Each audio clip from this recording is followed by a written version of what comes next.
L'offensive du terrorisme basque en Espagne, attentat contre un central téléphonique à Madrid, réunion d'urgence du gouvernement espagnol. Fin de la visite au Japon du président Mitterrand, aujourd'hui le Japon ancien.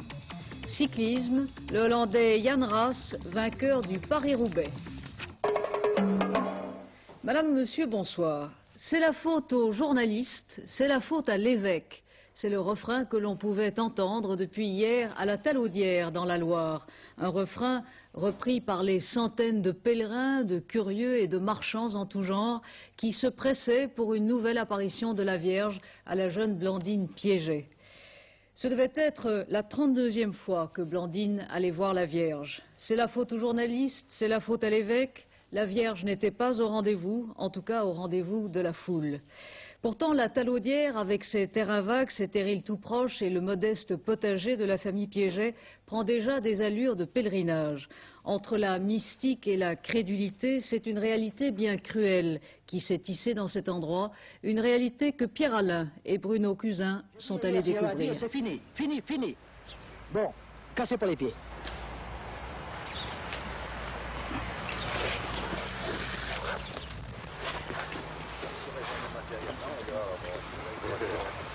Sortez d'ici, je vous balance tout. Allez, sortez de là. Qu'est-ce que c'est ce monde-là, voyez.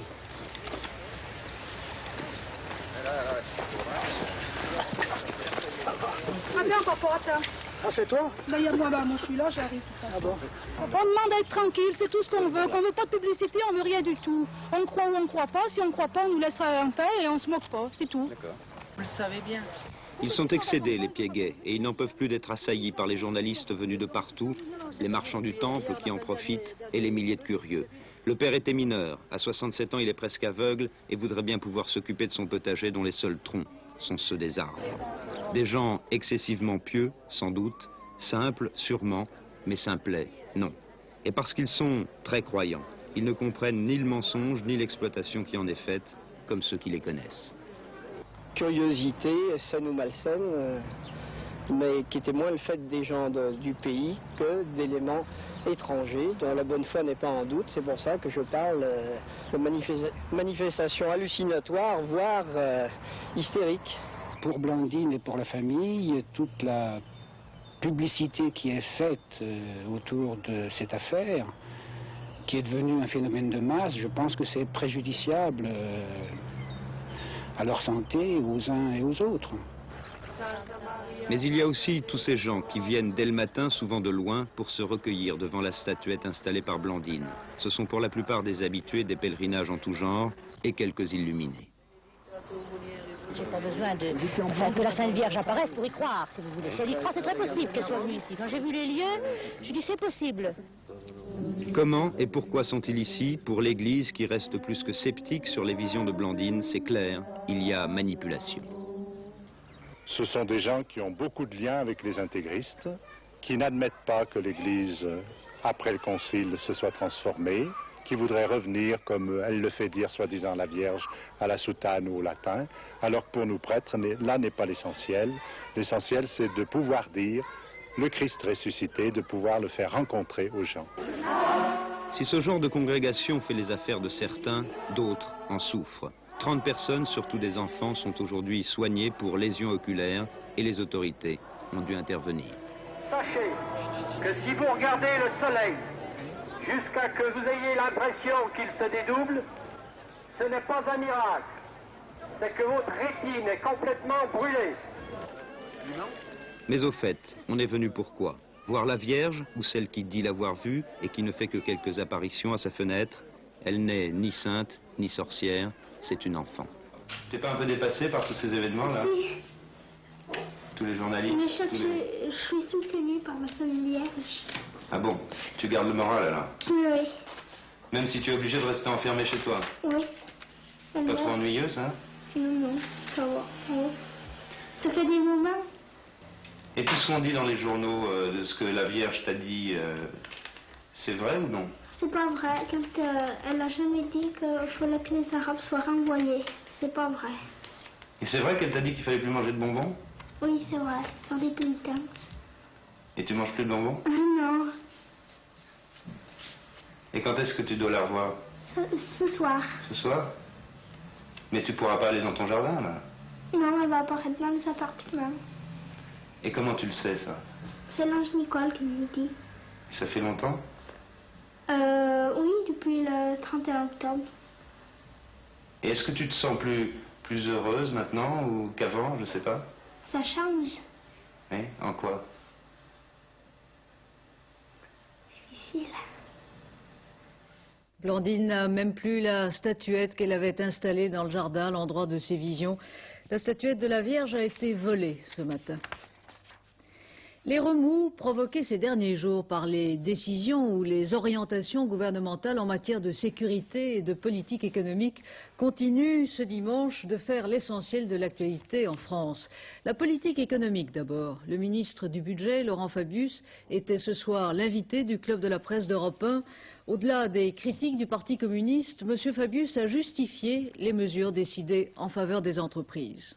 L'année dernière, dans le budget, prévu toute une série de mécanismes pour à la fois relancer la consommation et relancer l'investissement. La relance de la consommation s'est produite grâce au budget, aux prestations sociales, c'est ce qui a permis de tirer la croissance pour le début de l'année, mais la relance de l'investissement, reconnaissons-le honnêtement, n'est pas suffisamment au rendez-vous. Ça tient au fait notamment que les autres pays d'Europe et les États-Unis n'ont pas redémarré économiquement comme nous le souhaitions, et il faut donc que nous assurions, si je puis dire, la relance de la relance. Comment relancer l'investissement? Il n'y a pas de mystère. Il y a une partie qui concerne l'investissement public, les entreprises publiques. Et c'est la raison pour laquelle, dans les prochains jours, nous allons adopter une série de décisions qui vont permettre de nouer des contrats avec les entreprises publiques, de leur donner des moyens supplémentaires pour qu'elles puissent investir. Bien. Et en même temps, il faut donner un certain nombre de possibilités aux entreprises privées. C'est-à-dire ne pas alourdir leurs charges sociales et fiscales, c'est ce qui a été prévu la semaine dernière, et si possible, injecter une bouffée d'oxygène. Le Parti communiste critique aujourd'hui encore les décisions gouvernementales en faveur des entreprises par la plume de Roland Leroy. Pour le directeur de l'Humanité, le choix fait par le suffrage universel en mai et juin dernier a de sérieuses limites, écrit-il dans l'Humanité dimanche. La réduction du temps de travail n'est pas une question de loi, mais une affaire qui doit se régler entre partenaires sociaux, ajoute-t-il. Cela signifie que les travailleurs peuvent et doivent obtenir, entreprise par entreprise, branche par branche, la réalisation des engagements pris, écrit M. Leroy. C'est demain que le Premier ministre doit recevoir ensemble le ministre de l'Intérieur et le garde des Sceaux en désaccord profond, vous le savez, sur la politique à suivre en matière de sécurité.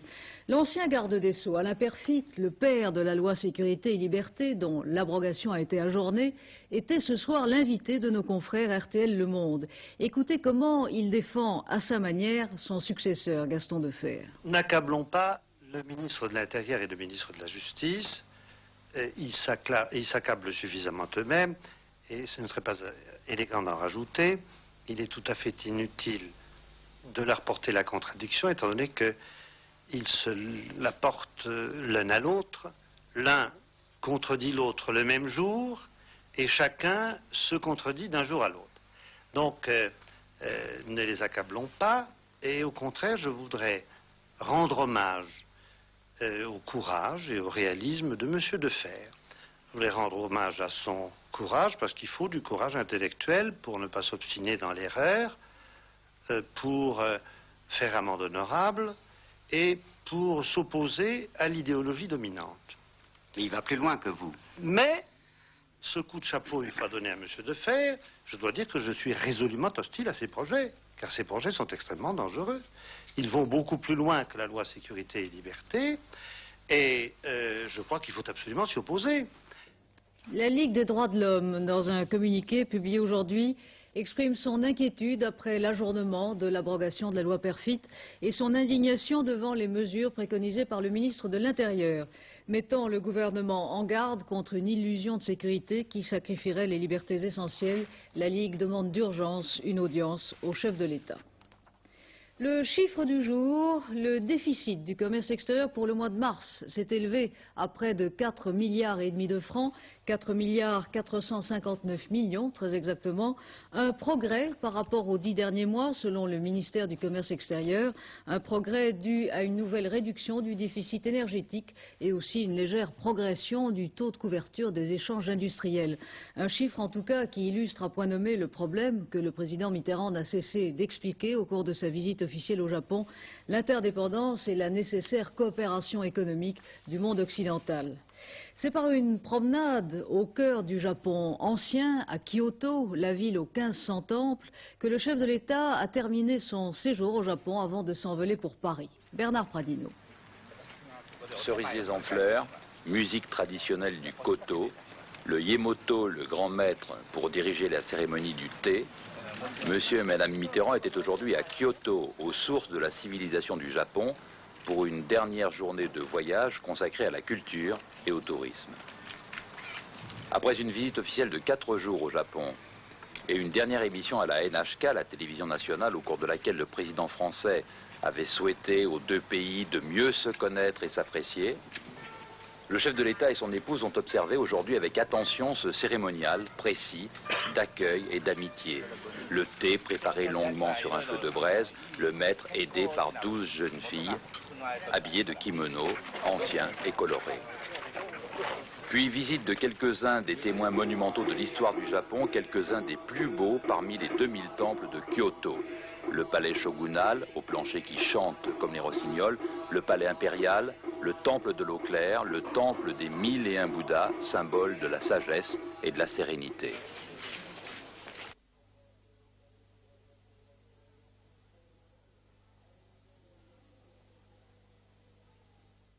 Le fait du jour est le nouvel attentat commis la nuit dernière à Madrid par l'ETA militaire. Après l'attaque aux lance-grenades anti-chars hier à Pamplune, l'organisation séparatiste basque s'en est prise à un central téléphonique en plein Madrid. Bruno Albin.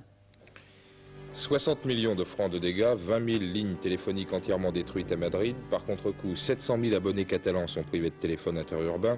Il ne fait aucun doute dans les milieux policiers espagnols qu'il s'agit d'une action des séparatistes basques. L'explosion a eu lieu ce matin vers 4h-20. Des charges d'explosifs d'un type fréquemment utilisé par les terroristes basques avaient été placées au sous-sol, au premier, deuxième et troisième étage. Le bâtiment ultramoderne a été littéralement dévasté par le souffle de l'explosion. Outre la provenance des explosifs, ce qui fait penser à l'ETA, c'est le sang-froid du commando. Une dizaine de personnes au total, 5 de ses membres sont entrés à l'intérieur du bâtiment en se faisant passer pour des policiers chargés d'une inspection. À l'intérieur, ils ont maîtrisé les employés avant de placer les bombes dans des endroits précis, ce qui laisse supposer qu'ils connaissaient parfaitement les lieux. L'attentat aurait pu se transformer en véritable catastrophe dans ce quartier du centre de Madrid. Les membres du commando ont en effet vainement cherché les cuves de fioul domestique auprès desquelles ils voulaient également déposer des explosifs. L'attentat n'a fait que des blessés légers. Néanmoins, l'ETA militaire, qui est la branche jusqu'au boutiste de l'organisation séparatiste, a déjà donné la preuve ces 3 derniers jours qu'elle dispose actuellement d'un matériel de plus en plus sophistiqué, notamment d'armes lourdes soviétiques, en particulier de lance-grenades anti-chars du même modèle que ceux qui servent aux pays du pacte de Varsovie. L'État militaire prouve donc jour après jour la gravité de l'ultimatum qu'elle a lancé aux autorités espagnoles pour obtenir l'évacuation de la police au Pays Basque. Et le gouvernement espagnol prend les choses très au sérieux. Bruno Albin, il s'est réuni d'urgence ce matin. Oui, vous savez qu'il y a toujours en Espagne la crainte de voir le terrorisme déstabiliser la démocratie et donner des arguments aux ultras de l'armée. Ce n'est certainement pas pour le goût de la dramatisation que le président du gouvernement espagnol a réuni cet après-midi un conseil des ministres restreint qui est en vérité un véritable conseil de guerre. À 2 mois du mondial qui va transformer Madrid et les métropoles espagnoles en ville grouillant de touristes étrangers, cette réunion a au contraire pour but de briser net cette nouvelle vague de violence des séparatistes basques. L'analyse des policiers et des militaires espagnols est la suivante. Ils se disent que l'ETA militaire est aujourd'hui une organisation terroriste à bout de souffle, que l'ampleur des attentats de ces derniers jours donne une idée fausse de ses effectifs et qu'au contraire, les États-races, c'est comme ça qu'on les appelle, ne sont au plus que quelques dizaines. Autrement dit, on pense à Madrid qu'il s'agit d'un chant du cygne des séparatistes basques, mais c'est précisément parce que ces hommes sont prêts à tout, et y compris aux gestes les plus suicidaires, que le gouvernement espagnol s'apprête à déployer des moyens hors du commun pour que la grande fête mondiale du football au mois de juillet ne soit pas gâchée en Espagne par une lutte que tout le monde réprouve là-bas. La crise des Malouines met à rude épreuve l'énergie d'Alexandre Haig et la crédibilité de la diplomatie américaine. Après plus de 9 heures de discussion hier avec les dirigeants argentins, le secrétaire d'État américain est toujours à Buenos Aires pour tenter de leur arracher un compromis. Le plan de paix américain prévoirait de reporter à 5 ans maximum toute décision sur la souveraineté des Malouines, qui reste bien sûr le problème clé. Londres affirme ne pas être au courant de ce plan et reste sur ses positions.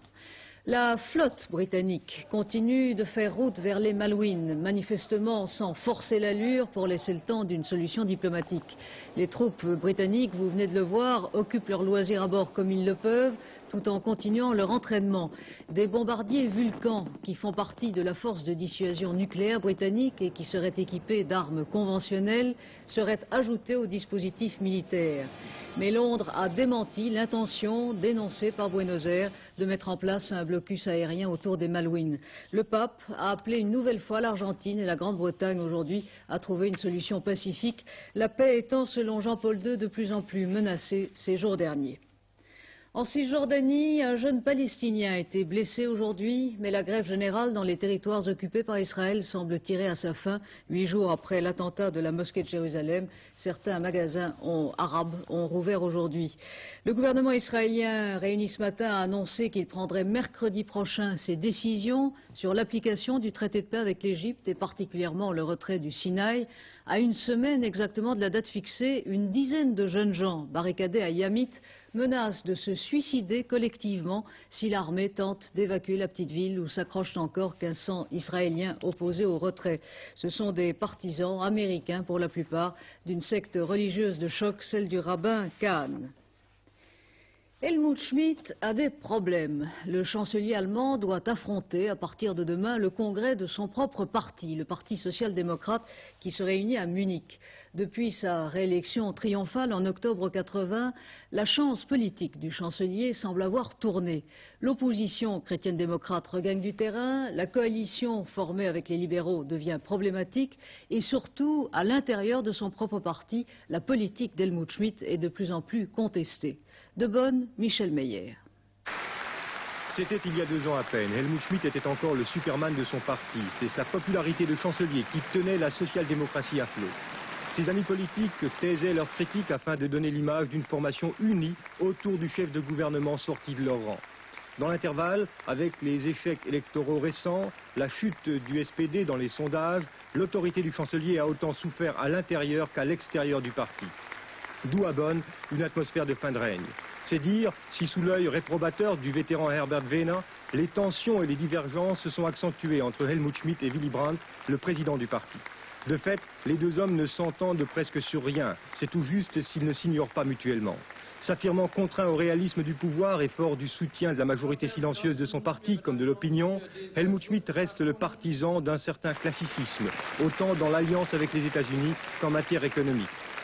Du côté de Willy Brandt, une jeune garde plus sensible à l'écologie, au pacifisme et autres forces situées à gauche du SPD. On y est volontiers très critique envers les Américains et l'intention des États-Unis d'installer de nouvelles fusées américaines pour contrer les SS-20 soviétiques. Pour Willy Brandt, c'est là l'aile marchande du parti et c'est à travers elle qu'il veut intégrer tous les rebelles à la société allemande actuelle. Un dessein auquel Helmut Schmidt, lui, ne croit pas du tout.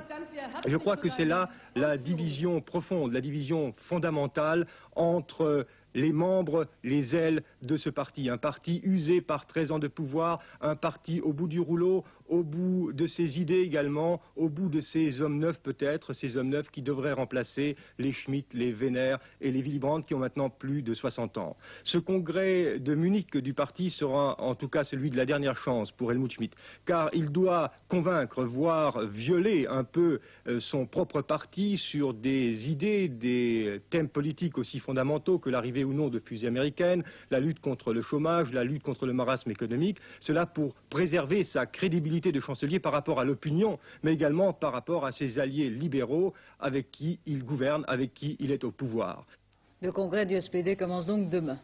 Bernard Roussary est mort un mois après avoir été blessé dans un attentat à Saint-Étienne-de-Bégorry. Le CRS a succombé à ses blessures à l'hôpital de Bordeaux. Il est le 5e membre des forces de l'ordre tué depuis le début de l'année. Serge Raffi. Le 19 mars, Jacques Bouillet et Bernard Roussary sont abattus à la sortie d'un restaurant à Saint-Étienne-de-Bégorry, tout près de la frontière espagnole. Jacques Bouillet, 31 ans, est tué sur le coup. Bernard Roussary, lui, est grièvement touché aux poumons et à la colonne vertébrale. Il restera pendant plusieurs jours dans un état très critique. Hier soir, cet état s'est brusquement aggravé et Bernard Roussary succombait quelques heures plus tard.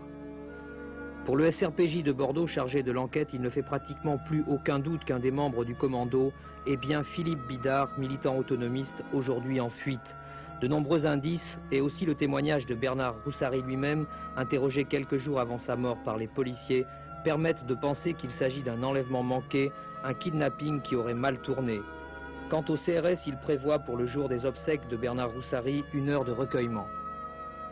4 policiers ont été blessés hier à Saint-Germain-en-Laye en interpellant un peu brutalement 2 jeunes gens qui malmenaient une automobiliste. La foule a pris fait et cause pour les troubles faits qui, eux, n'ont aucune trace de coup.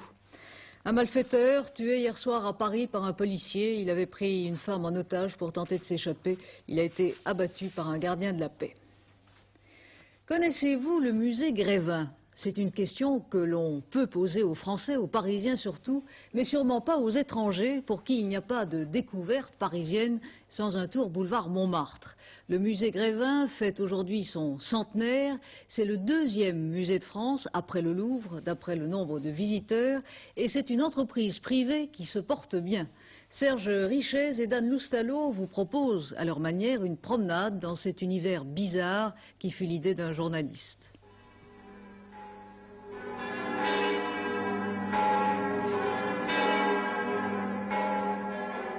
Effet de lumière, créature inquiétante, cette fois c'est fait, les automates ont envahi le musée Grévin. Pourtant, les voisins les plus proches du musée, observateurs attentifs du phénomène, ne cachent pas leur préférence pour les grandes réussites du traditionnel mannequin de cire. Là, il y avait Charlot qui était pas mal.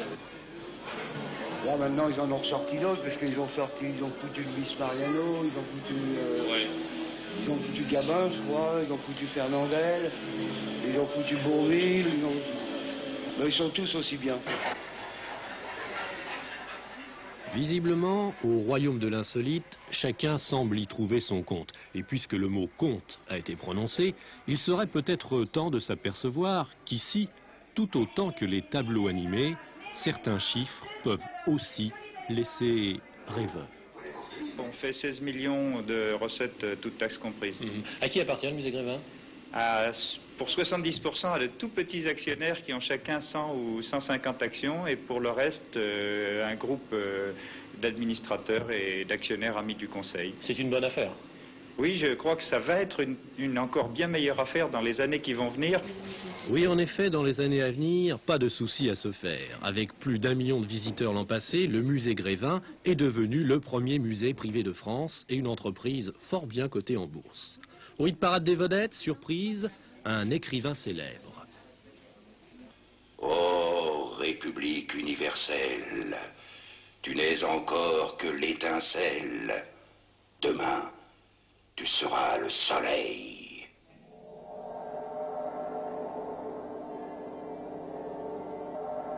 Et puis bien sûr, il y a le succès éternel des hommes politiques. Mais là, les choses se compliquent. En effet, actuellement, ce sculpteur est condamné à travailler quasiment jour et nuit. Raison de son infortune, Grévin est devenu le lieu privilégié de phénomènes très étranges. Nous avons eu plusieurs enlèvements. On a d'abord eu M. Marchais, qui a été enlevé, et qu'on a retrouvé dans la fosse aux ours. Dans la fosse aux ours? Dans la fosse aux ours, Où oui. ça? Eh bien, au Jardin des Plantes. Ah, c'est intéressant, Oui. Et après, on nous a enlevé 2 fois M. Giscard d'Estaing. Oui. Alors là, par les motards en colère. Détournement de mannequins, mais aussi détournement en tout genre. Vous pouvez voir, il y a plein de choses, il y a même des pouces, des orteils. Ah, des orteils, on vole aussi les orteils, non? Ah oui, ça, ils arrivent à prendre des orteils. Ah oui. Des doigts entiers, enfin. C'est un véritable pillage, en fait. C'est un véritable pillage qui se fait. C'est pour ça que tous les matins, nous sommes fermés jusqu'à midi parce que nous sommes obligés de réparer tous ces dégâts. Alors, avis aux amateurs qui ne se sont pas encore servis, voici le mode d'emploi élémentaire pour réussir un vol d'envergure. Attendre sagement que le gardien se soit transformé en mannequin de scie ou en statue de sel, peu importe, et ensuite, à vous de jouer. Bonne chance.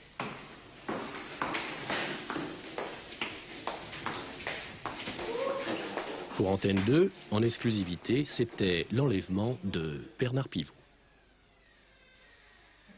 Une résurrection sur les pavés du Nord, celle du Hollandais Jan Raas, qui a remporté aujourd'hui la course Paris-Roubaix, alors qu'on le disait fini. Bernard Hinault, lui, n'est que 9e. Dominique Leglou.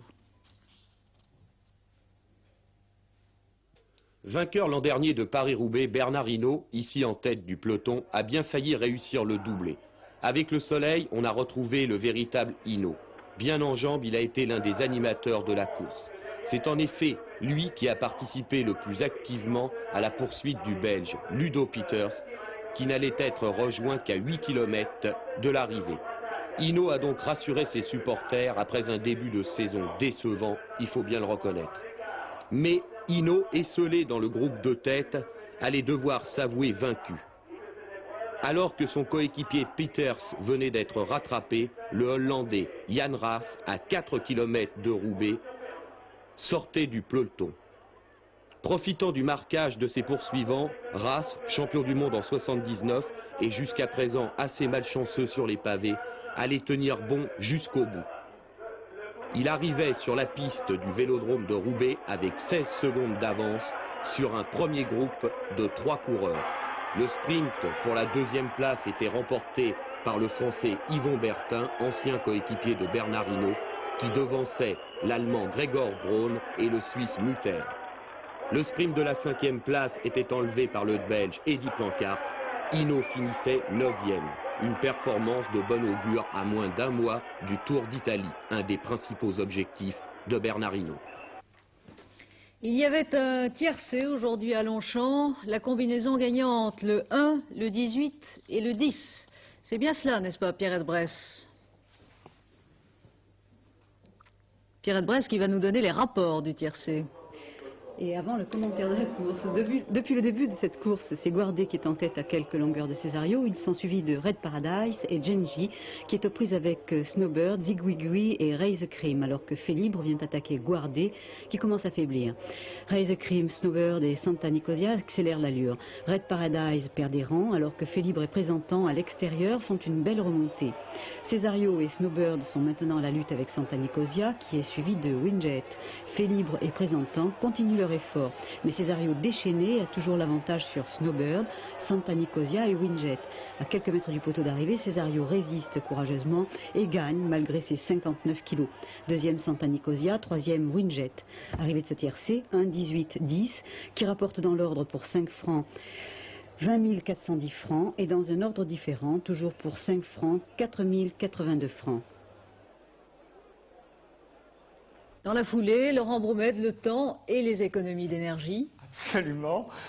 Écoutez, c'est triste à dire, mais il n'y a pas grand-chose de neuf sous cela. Enfin, c'est triste pour celui qui vous annonce les météos, mais c'est gai pour vous, puisque ça veut dire qu'il y aura encore du soleil, l'anticyclone est toujours là, et donc ma carte, finalement, d'un jour à l'autre, n'évolue guère. Alors, au menu de demain, au petit déjeuner, nous aurons de la brume dans de nombreuses régions, du côté du nord-est, du centre, du bassin parisien, ainsi que dans la vallée de la Garonne. Cette brume, bien sûr, s'en ira avec des nuages bas, j'espère un peu plus vite qu'aujourd'hui dans le nord-ouest du pays. Et ensuite, au menu du déjeuner et du dîner, pratiquement du soleil partout, avec un peu plus de nuages tout de même dans la moitié nord du pays. Et attention quand même, du côté de la Méditerranée, où à nouveau les nuages vont remonter par le sud, donnant un ciel beaucoup plus agité et instable sur la Corse, où des averses sont encore possibles, donc dans la journée, principalement dans l'après-midi. De l'autre côté, la carte pour les économies d'énergie. Donc, on a été livré aujourd'hui pour voir que sur les régions rouges, le chauffage est tout à fait encore possible et même souhaitable si on ne veut pas avoir froid. Partout ailleurs où il y a des points rouges, petits points rouges, ça veut dire que le chauffage peut être réduit ou intermittent. Il n'y a que sur la Provence, là-bas, qu'il y a un petit peu blanc, ainsi que sur l'extrême, ici, les Pyrénées, donc orientales. ou blanc, donc chauffage déconseillé. Il fait assez chaud. Pourquoi? Eh bien, les températures qui seront fraîches demain matin avec de 2 à 5 degrés, je ne sais pas quoi faire de ma carte, de 2 à 5 degrés, remonteront dans l'après-midi à 14, 15, 16 dans le nord et 18, 19 dans le sud. Enfin, pour terminer, toujours avec ma carte, demain l'agenda, ce sera la Saint-Emma et le beau temps devrait continuer au moins jusqu'à mercredi avec l'anticyclone. À 23h15, Jacques Merlino vous présentera notre dernier journal. Demain midi, Philippe Labro recevra le professeur René Raymond pour parler de la réforme universitaire. Merci d'avoir suivi ce journal. Demain, vous retrouverez Patrick Poivre d'Arvor. Je reprendrai mon tour dans une semaine. Bonne soirée sur Antenne 2.